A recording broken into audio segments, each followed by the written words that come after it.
이제 시간이 지나니까 사태가 명료하게 보입니다. 윤석열 대통령의 오늘의 위기는 당선 직후부터 시작되었습니다.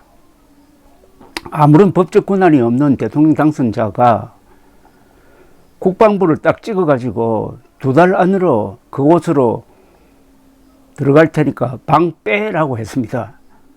그게 바로 청와대 대통령실의 무리한 용산 이전이었습니다.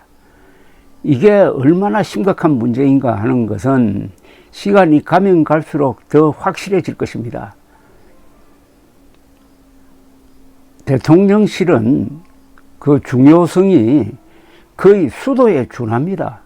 수도를 마음대로 옮길 수 없듯이 대통령 집무 공간을 마음대로 옮길 수가 없는 겁니다. 반드시 공론화 과정과 필요하다면 그 국민투표까지 거쳐야 합니다. 그런데 윤석열 대통령은 취임도 아니고 당선된 직후 이런 발표를 했고 그걸 말리는 사람들이 없어가지고 그대로 진행이 되다가 지금은 어떻게 됐습니까? 대통령실이 세 조각이 났습니다. 하나는 집무실, 하나는 관저, 또 하나는 수시로 청와대를 이용을 하고 있습니다. 지금도 상춘재 영빈관 등. 그리고 대통령이 하루에 2번 출퇴근합니다. 아침 저녁으로. 굉장히 위험합니다. 이게 얼마나 위험한가 하는 것은 국군 통수권자를 겸한 대통령이 출퇴근하는 사례가 세계적으로도 거의 없다는 사실입니다. 더구나 한국은 분단 상황에서 역대 대통령 중 몇 분은 북한 공산당의 암살 또는 테러에 노출돼 가지고 죽을 뻔한 적도 있지 않습니까? 윤석열 대통령의 안전까지 지금 위험해지고 있는 이런 상황을 만든 사람은 윤석열 대통령 그리고 말리지 않은 김건희 여사 2사람이죠. 더 통탄스러운 것은 이런 무리를 할 때 국민 여론은 사늘했습니다. 그런데 소위 보수층의 지휘부에 있는 사람, 지도층에 있는 사람, 그리고 윤석열 당선자 측근들이 말리지를 않았다는 사실입니다. 오히려 박수를 보냈다는 사실입니다. 그래서 그 당시에 문제점을 지적했던 사람들의 가치가 새삼 돋보입니다. 윤석열의 무리한 청와대 대통령실 용산 이전을 반대했던 사람이 바로 양심 있는 지식인입니다. 이들은 이름을 남겨야 합니다. 몇 분의 이야기를 제가 소개를 해드리겠습니다. 동아일보 송평인 논설위원은 2022년 3월 누가 청와대를 돌려달라고 했나라는 제목의 칼럼을 썼어요. 읽어보니까 일일이 옳은 이야기입니다.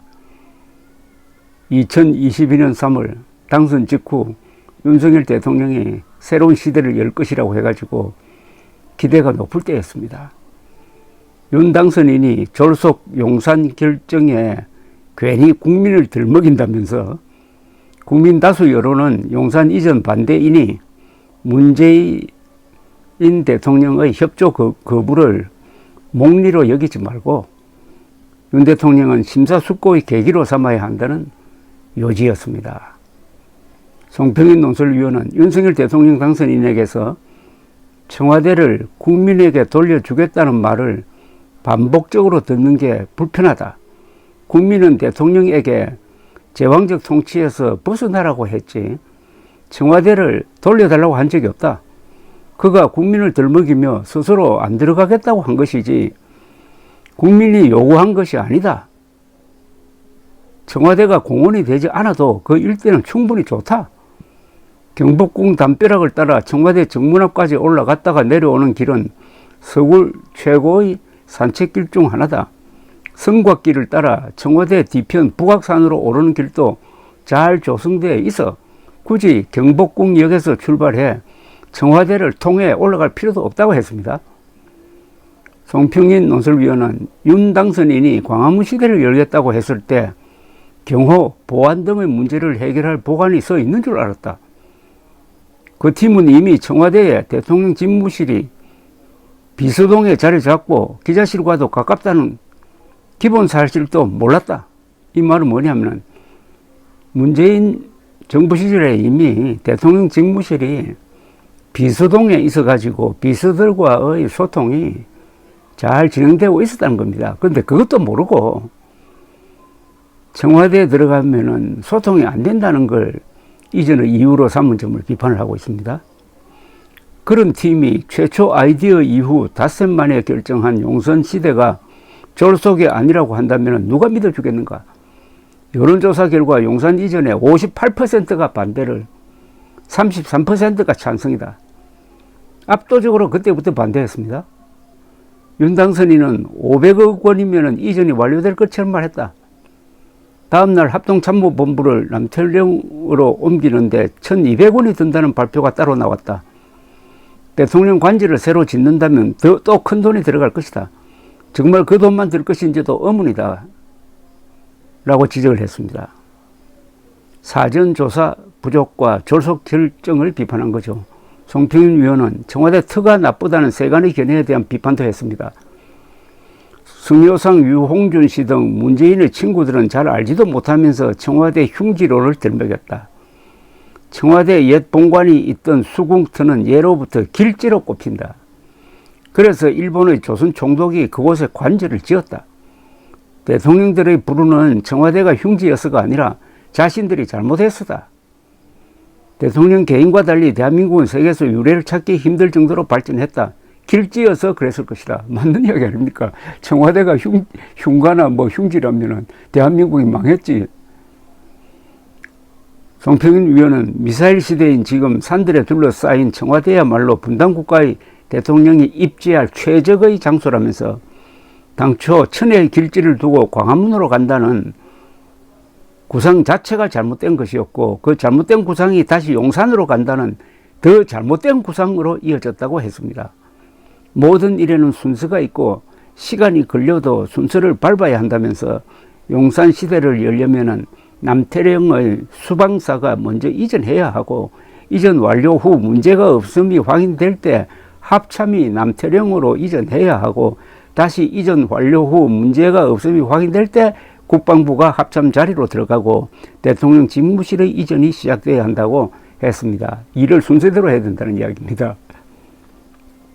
칼럼은 윤 당선인이 성급히 추진된 용산시대 구상을 시간을 갖고 숙고하는 계기로 삼았으면 한다면서 일단 청와대로 들어가서 경험해보고 안 되면 그때 가서 다시 논의하자고 칼럼을 끝냈습니다.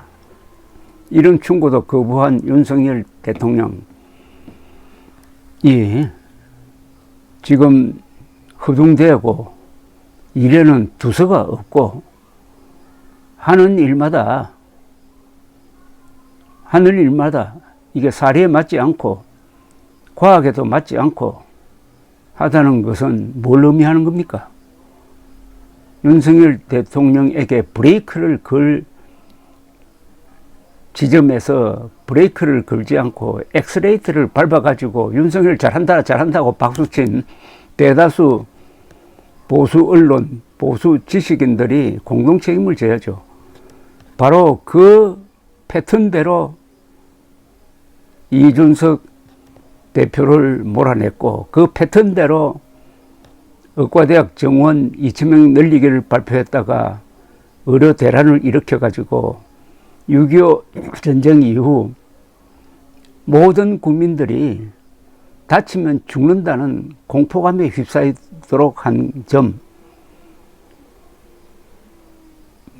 그동안 침묵했던, 특히 청와대를 버리고 용산으로 옮기는 이 반역사적, 반사실적, 반이성적 행동에 대해서 침묵하거나 박수를 쳤던 사람들은 지금 얼굴을 들 수가 있습니까? 그때 반론을 제기를 했던 사람들의 이름은 새겨가지고 남겨야 합니다. 이런 사람들이 양심 있는 지식입니다. 양심 없는 전문가는 잘 훈련된 개와 같습니다. 아인슈타인의 말입니다. 감사합니다.